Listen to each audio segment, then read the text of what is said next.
আবারও বাইক দুর্ঘটনায় নিহত অজ্ঞাত পরিচয় দুই উপজাতি যুবক।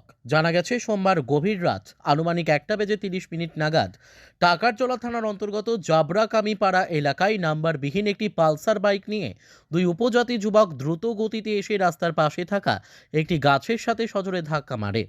এতেই ঘটনাস্থলে মৃত্যু হয় দুই যুবকের। রাতে ঘটনাটি স্থানীয়রা প্রত্যক্ষ করতে পেরে খবর দেয় টাকারজলা থানায়।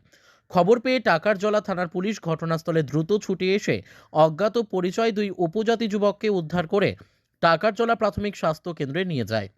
হাসপাতালের কর্তব্যরত চিকিৎসকরা সমস্ত পরীক্ষা নিরীক্ষা শেষে দুই যুবককে মৃত বলে ঘোষণা করে। বর্তমানে অজ্ঞাত পরিচয় দুই যুবকের মৃতদেহ টাকারজলা প্রাথমিক স্বাস্থ্য কেন্দ্রে হাসপাতালের মর্গে রয়েছে। তবে এখনও পর্যন্ত উপজাতি এই দুই যুবকের পরিচয় জানা যায়নি। এলাকার অনেকেই সন্দেহ করছে এই দুই উপজাতি যুবক কোনো অসামাজিক কাজ করে দ্রুত গতিতে বাইক নিয়ে পালিয়ে যাওয়ার সময় নিয়ন্ত্রণ হারিয়ে গাছের সাথে সংঘর্ষের ফলে এই ভয়াবহ দুর্ঘটনার কবলে পড়ে তাদের মৃত্যু হয়েছে। Bureau report, news daily Bharat.